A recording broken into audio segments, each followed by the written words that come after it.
In today's news, National Bank of the Virgin Islands launches land loan campaign. BVI Public warned against toxic hand sanitizers and consultancy services needed for energy tension plans. All this and more when 284 News returns.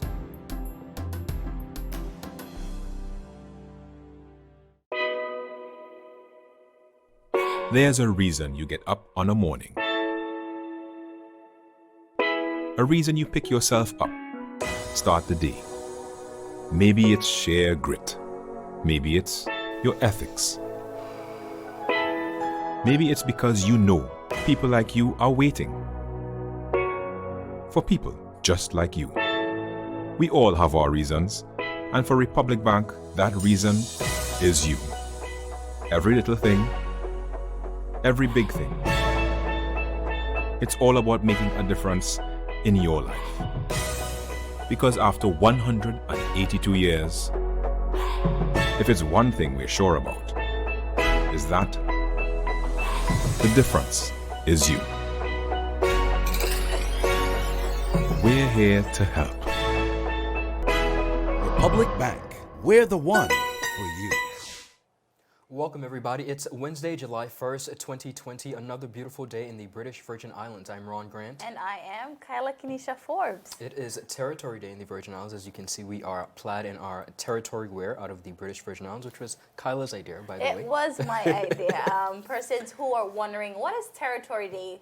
Like Ron said, on the 1st of July, here in the BVI, we celebrate Territory Day, which is basically the commemoration of the day that the BVI gained self-governance status and basically the re-establishment of the legislation council, now known as our House of Assembly, when a Virgin Islander gained their power to govern their own affairs. This achievement of regaining power came with the togetherness of the BVI people. And I think, Ron, now more than ever with us as a territory looking at the review of our constitution, it reminds us more and more what it is like to be self-governing. It is definitely a constant reminder how far we've come. So we encourage persons to show national pride, be proud of your heritage. We are definitely proud of our heritage here in the British Virgin Islands. Most definitely. But let's move on to the newscast. We have so much in store for you today, viewers.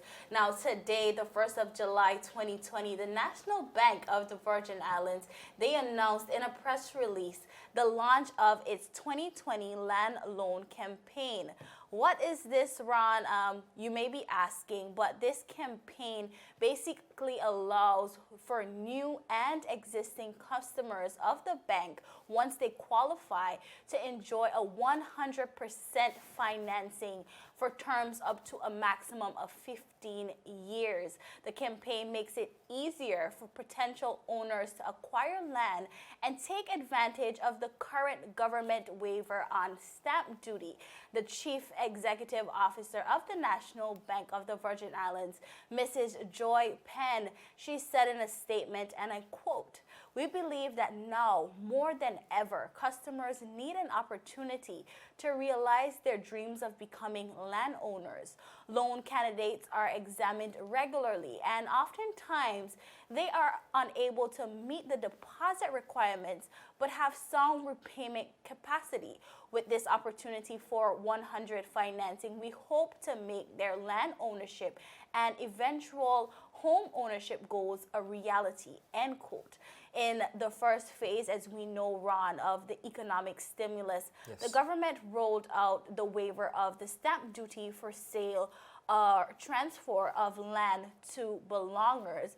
And just 2 weeks ago in the House of Assembly, in a debate, while they debate the Stamp Duty Bill 2020, a lot of our leaders were in support of the Stamp Duty Bill, which were, to support the waiver of the stamp duty. But many of our representatives, they echoed and voiced their concerns with the initial investment costs that persons will face when buying land, because although the 4% stamp duty have been waived, buyers would have still been expected to find 10% of the initial cost of that land to meet the deposit requirement at banks. And the leader of the opposition, Honorable Marlon Penn, he spoke to this in the House of Assembly. So viewers, let's take a look at what he had to say.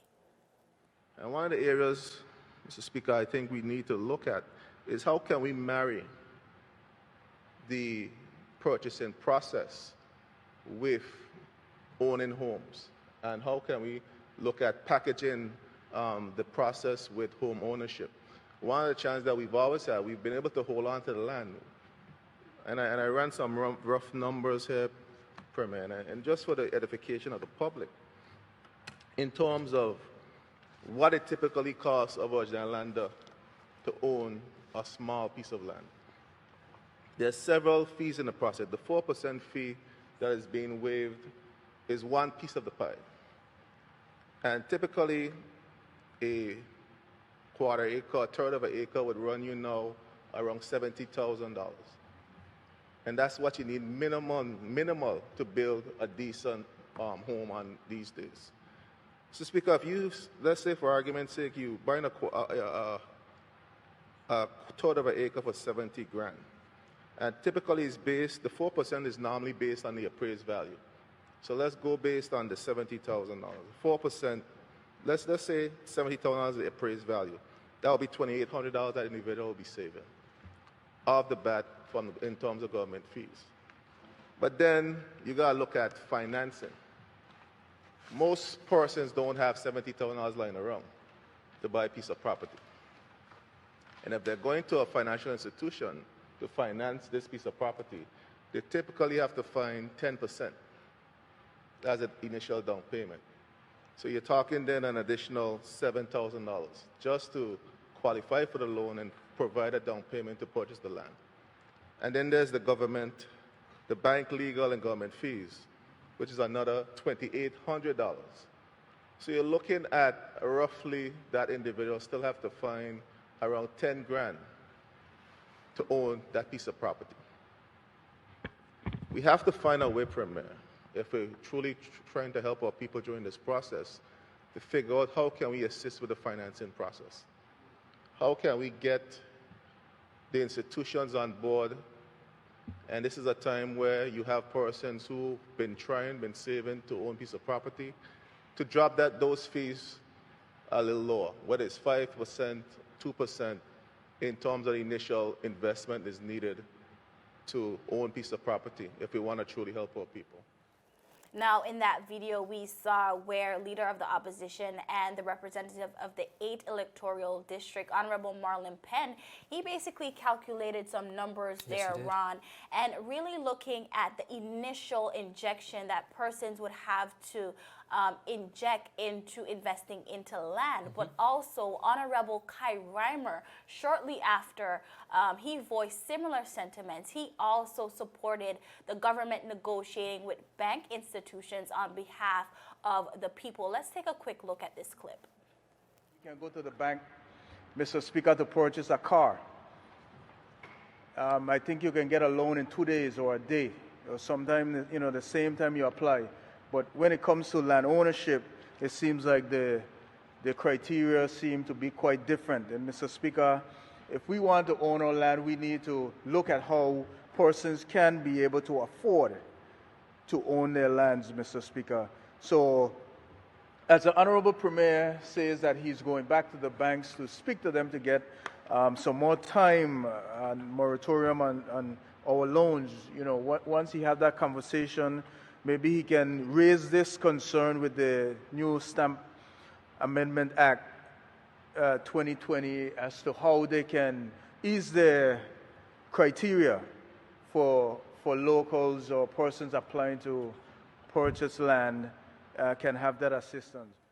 In those clips, viewers, we saw where two representatives spoke passionately about negotiating on behalf of the people to help them secure better rates when purchasing land, because understandably so, although government fees were waived in the stamp duty bill, this was just a drop in the bucket compared to the initial investment that banks are looking for.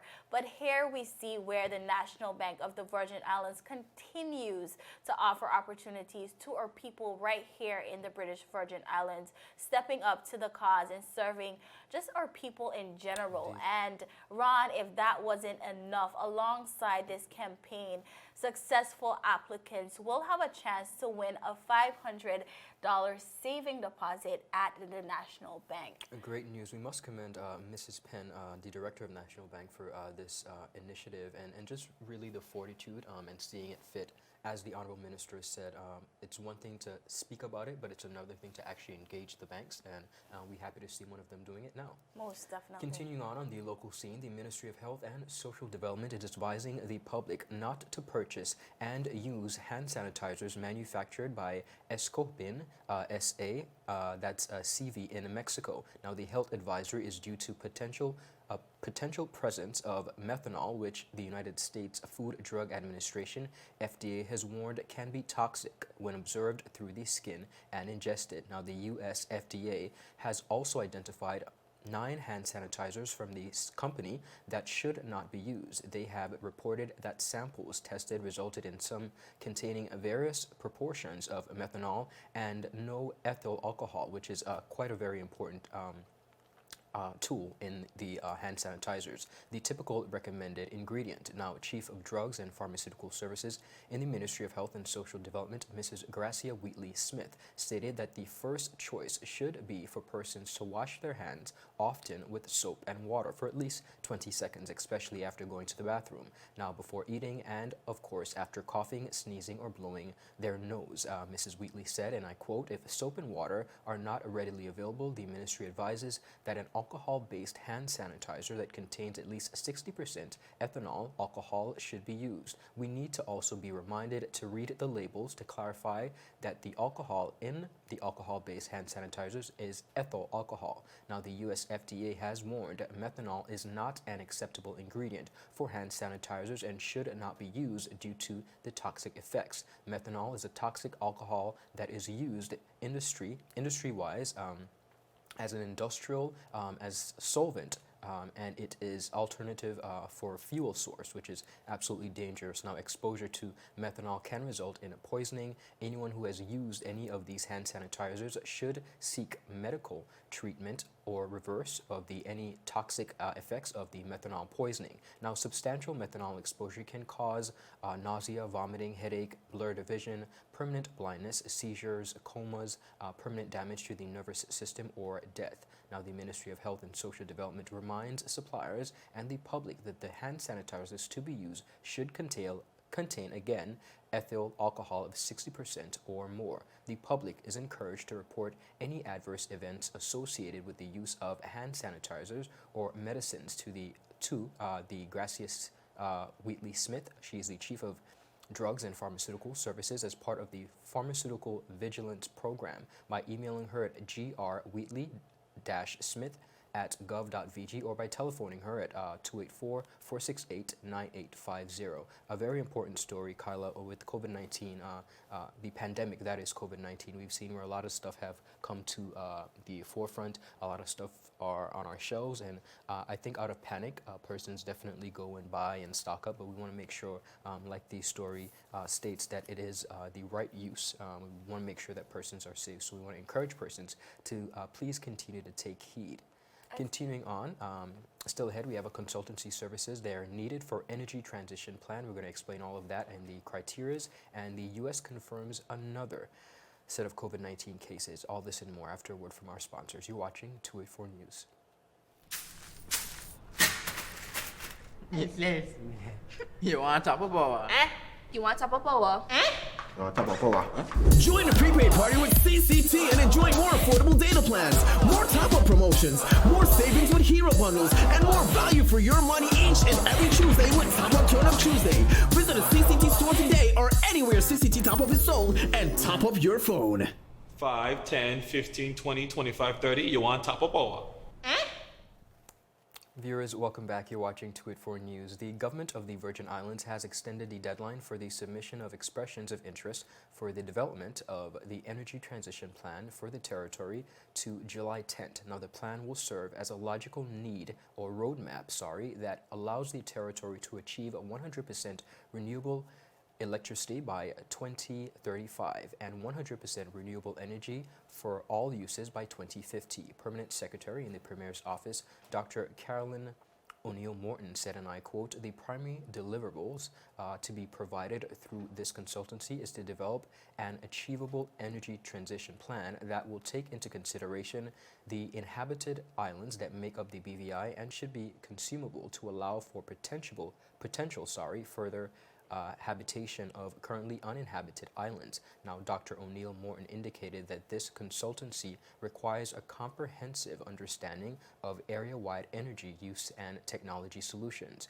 barriers and potential financial models of energy conservation and renewable energy implementation. She added that the plan should also identify clear strategies to achieve the energy conservation and renewable energy goals within the local regulatory context and conditions, and of course developed in close coordination with the British Virgin Islands Electricity Corporation, along with other deliverables as outlined in the expressions of interest. Now, the expressions of interest is open to suitable and qualified individuals or firms with experience in renewable energy, climate adoption, sustainability planning, and energy policy efforts as the community or local government level in the past 5 years. Now, qualifications in fields encompassing energy use, renewable energy, climate adaptation, or sustainable energy planning is also welcomed, and certifications to legally perform these services or operate a business in their jurisdiction is needed. Interested individuals and firms should submit their interest by email in PDF format not exceeding 10 megabytes. Now, the file name and of course the email subject must bear the applicant's name and the subject EOI for development of an energy transition plan for BVI, and must be received no later than July 10th, 2020 at 3 p.m. Now, the address is to Mrs. Ishma Reimer, Procurement Coordinator, Procurement Unit, Ministry of Finance. That's located in the Cormont Trading Building, number 2, second floor, Tortola, British Virgin Islands. Their telephone number is 468-4243. We see, Kyla, where our territory is slowly moving towards renewable energy, and I'm happy that we're having these conversations. Of course, when you hear deadlines like 2035 and 2015, it seems, quite far off, but I think it's imperative that we have these conversations and really try to lead our territory in a more safe and a safer environment for all, especially when it comes to energy and electricity and conserving. Most definitely, I agree with you. And interested persons, you should definitely jump on this as soon as possible, because as you said, the deadline to get that information in is July 10th. So make sure that you jump on that right away. But as we move on now over in the U.S. Virgin Islands, right next door, the VI Department of Health has confirmed another 6 new cases of the coronavirus in the U.S. Virgin Islands, according to the latest infographic publication by the department. Ron, I don't know if you remember, but just last week we reported right here on 284 News the confirmation of 2 additional cases, bringing the territory's total to 80 at that time. Now, approximately a week later, the USVI numbers has risen by 10 additional cases. And in a month's time, when you really look at it, it has increased by 20 persons, new cases as of today. Those 6 cases, 5 of them were recorded in St. Croix and 1 in St. Thomas. Of the 5 cases in St. Croix, 1 was transmitted through close contact, 2 were travel related, and 2 were under investigation by the Department of Health as of Tuesday night. The sole case in St. Thomas was travel related, and health officials are now tracking 11 active cases. Now, the Department of Health over in the USVI said that 2,972 tests were performed as of Tuesday, with 876 testing negative and 90 being positive. 6 persons thus far, unfortunately, has died from the virus over in the USVI. Now, hearing from the governor of the USVI, the governor Albert Bryan, he voiced his sentiments of if the territory is to require persons to quarantine for a mandatory 14 days, because of course persons are wondering, why aren't we doing this? We're seeing numbers raising very fastly.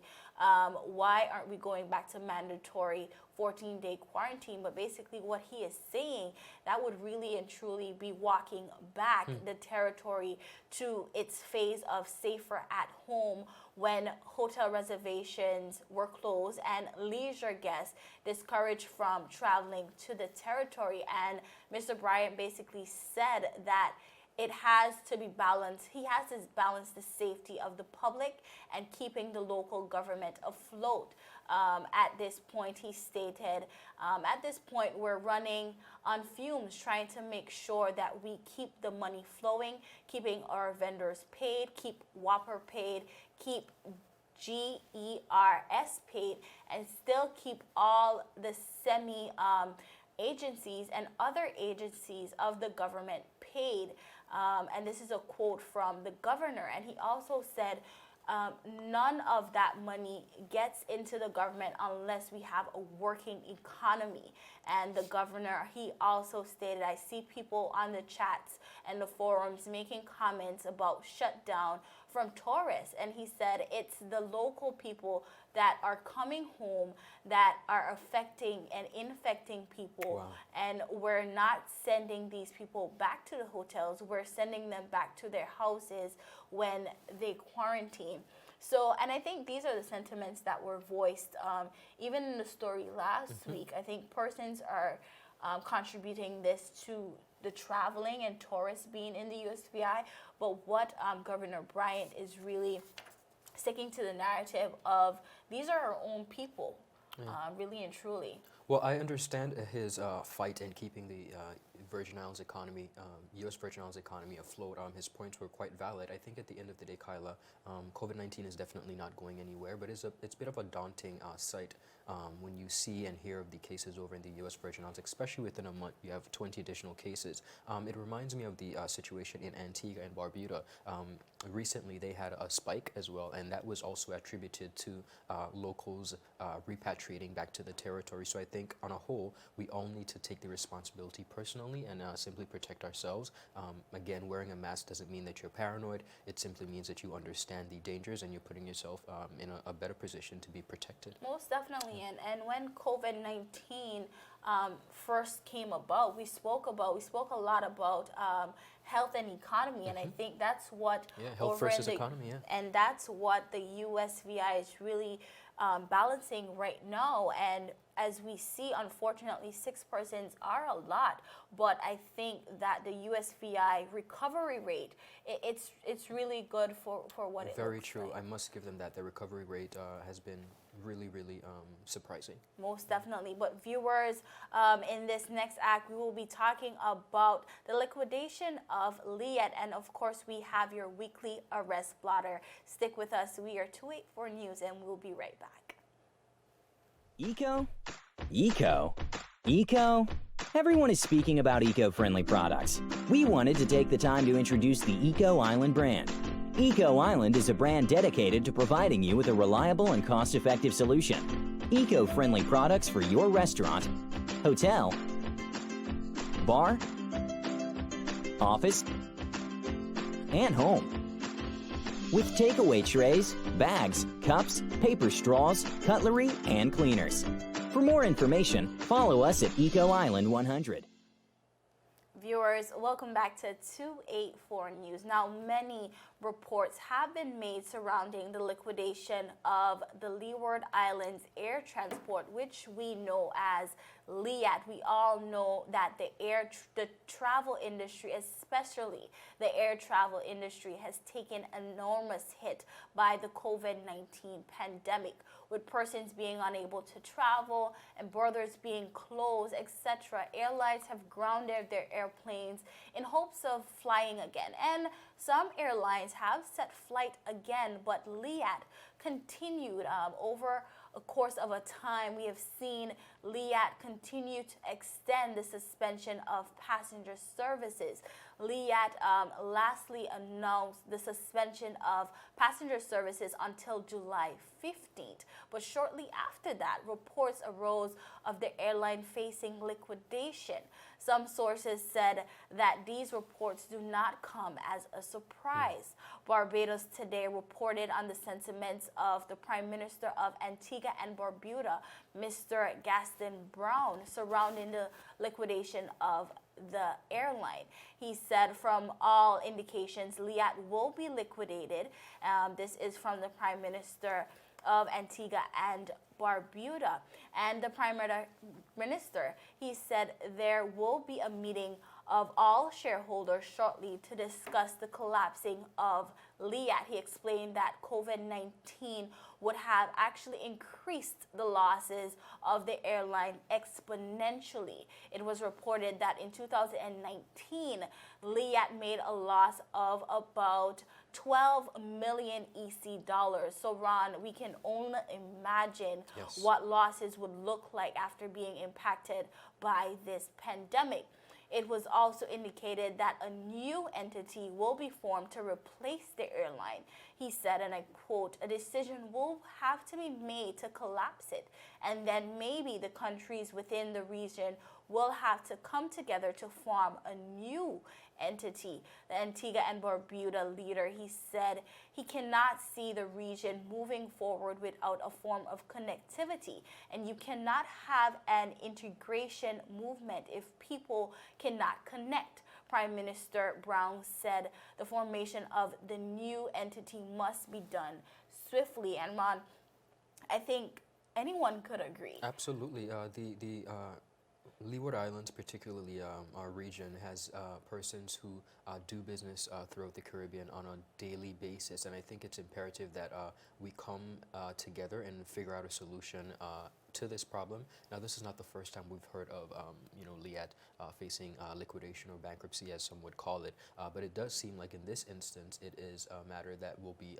followed through with. The unfortunate part is, how do we keep the Caribbean connected? How do we keep persons employed? Here in the story, we see where they're having conversations about pretty much redeveloping an entirely new airline. And my thoughts are simply that if you're going to do that, why not try to fix it? But apparently, there's a little bit too much to be fixed. So in this case, they're just considering starting over essentially. But it is very, very important that we are able to connect as a region. It's very important to connect, as you said, for business reasons, but also we're connected by family. Of course. So much persons are overseas now trying to get back home and unable to do so because even so, LIAT have been the suspension of its operations. Yes. Of course, we do have other airlines in the region, but LIAT has played such a big part as it pertains to the connectivity of the Leeward Islands in general. So as he said, we will hope that moving forward, hopefully there could be a swift fix to this. But of course, we will be keeping up on this story and keeping viewers updated as we go. Indeed, and just to piggyback off that, Kyle, I don't think many persons, leaders perhaps, when you look at persons speaking up and having a conversation, I don't think persons particularly understand the importance, the high level of importance, not only that LIAT serves, but just being connected in general. So this is something that we have to pay close attention to. Now, continuing on the local scene in the BVI, we have quite a number of items on the police blotter. Police arrested and charged Tashawn Bridgewater, 21, of South Valley, Virgin Gorda, for handling stolen goods. He was granted bail in the amount of $5,000 with one signed surety. Police arrested and charged Baham Main Prasad, 39, of Bellevue, for indecent language. She was granted bail in the amount of $2,000. Police arrested and charged Reynold George, 54, of Carrot Bay, for failure to provide a specimen of blood and urine and drunkenness when in charge of a motor vehicle. He was granted bail in the amount of $5,000. Police arrested and charged Kimball Pickering, 41, of Palestina, for 2 counts of cruelty to a child, 2 counts of threatening language, and 3 counts of common assault. He was granted bail in the amount of $5,000.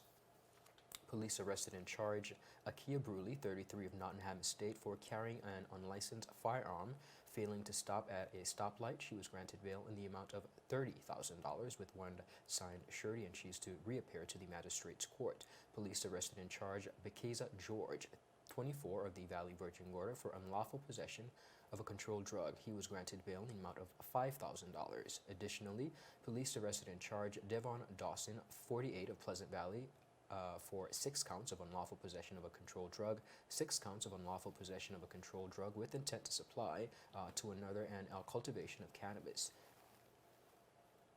Police arrested and charged Brenton Penn, 36, of the Sound Road for unlawful possession of a controlled drug. He was granted bail in the amount of $5,000. Police arrested and charged Rashawn Donovan, 25, of Long Swamp for unlawful possession of a controlled drug. And additionally, police arrested and charged Kemble Wilson, 30, of the United States Virgin Islands for illegal entry, engagement in smuggling, and possession of criminal conduct. He remains in police custody.